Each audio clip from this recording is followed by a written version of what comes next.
Hi, today we're going to learn how to use VPN to stay secure and private online. Well, this is a tough job. Just kidding. When you use NordVPN, all it takes is just a single click. See for yourself. Click, and you're browsing securely on public Wi-Fi. Click, your ISP can't see what you do online. Click, and you're in a different country. Well, virtually. Any device you have there, NordVPN has you covered.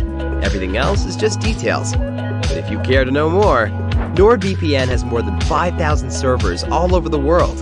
It protects your sensitive data with advanced encryption, shields you from malware and phishing sites, and keeps no logs of your online activity.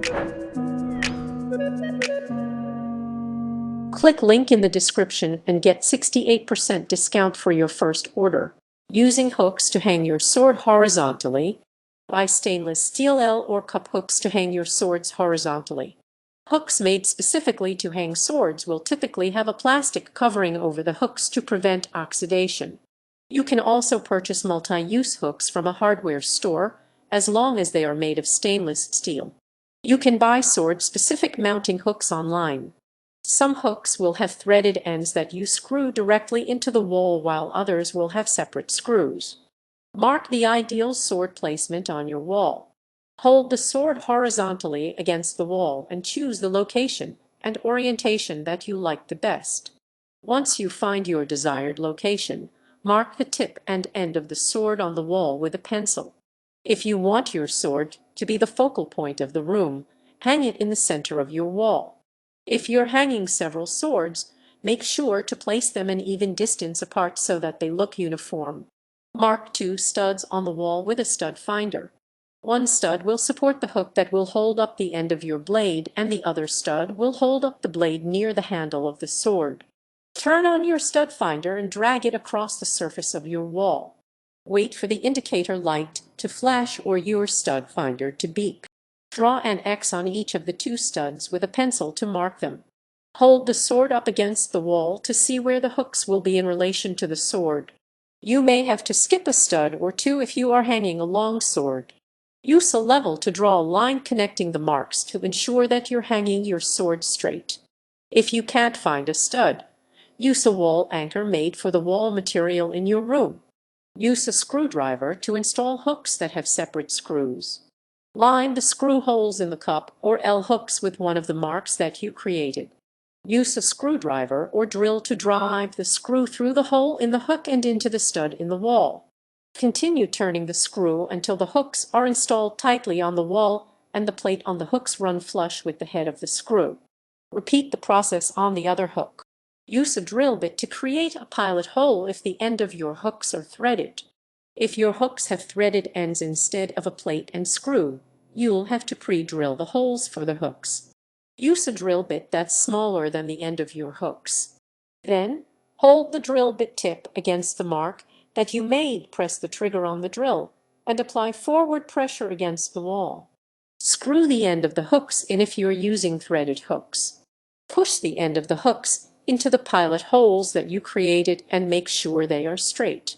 Then, turn the hooks clockwise to tighten them into the pilot holes. Continue rotating the hooks until you can't see the threads anymore. Once you're done screwing in the hook, it should be pointed upward so that it can support your sword. Place your sword on top of the hooks. You can hang your sword with or without the sheath when hanging them on hooks. Place the end of the blade near the handle on one hook and the tip of the blade on the other hook. You've now successfully hung your sword using hooks. Hanging vertically or diagonally with hangers. Purchase wall hangers to display your swords vertically or diagonally. Sword wall hangers are made specifically to hang swords on walls and can be purchased online. These hangers support the pommel or end of the handle, rather than the blade itself. Read the product description to make sure that the hanger is the right size for your style of sword.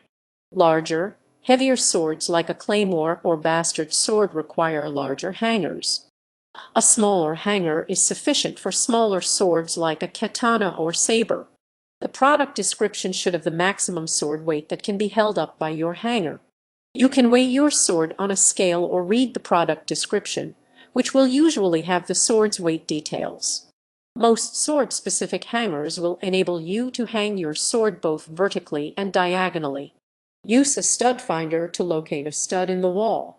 If you aren't using drywall anchors, you'll want to secure your hanger to a stud in your wall. Turn on your stud finder and drag it across the surface of the wall until it beeps or the light changes color. Mark the wall with a pencil at the top and bottom of where you want to hang your sword. You may have to hold your sword up against the wall again to see what it will look like. Screw the mount into the wall with a drill. Line the screws up with the holes in the mount and use a drill to drive the screws into the stud. Continue rotating the screws until they run flush with the hanger bracket. If you are hanging your sword diagonally, tilt the hanger in the direction that you want to the sword to point in before screwing it in. Hang your sword on the hanger. Hang the sword so that the pommel, or end of the handle, rests on top of the sword hanger. Most hangers can be adjusted to be smaller or larger, depending on the sword that you're trying to hang. If your sword is loose, take the sword off of the hanger and tighten the screws in the hanger. Using drywall anchors. Get drywall anchors instead of drilling into your studs. If you have metal studs or want to hang your sword where there aren't any studs, you can use drywall anchors to attach your mount to the drywall. Purchase anchors that will fit the size screw that came with your wall hanger or hooks. Drywall anchors can be bought online or at a hardware store. If your sword is heavier than 40 pounds 18 kg, you should screw the mount directly into studs rather than using anchors. Hold the mount against the wall and mark the location. Hold the mount where you want to hang the sword and mark the screw holes with a pencil or create an indent with a screw. This will let you know where you need to make the holes for your drywall anchors. If you are hanging your sword diagonally, hold the mount on an angle as you mark it. You can use the drywall anchors to hang your sword vertically, horizontally, and diagonally. Drill holes where you marked the wall. Read the product description to determine which size drill bit you should use. Hold the drill firmly against the wall where you marked, then carefully press the trigger and keep the drill as straight as possible as you drill through the drywall. Tap the drywall anchors into the holes you created. Push the drywall anchors into the holes. If the drywall anchors are sticking out, lightly tap them with a hammer to push them in. Screw the mount into the drywall anchors. Drywall anchors will essentially work as a replacement for studs and will keep your sword hung securely on the wall. Screw the hooks or mount screws into the anchors to secure the mount. You can use drywall anchors to attach both hooks and hangers.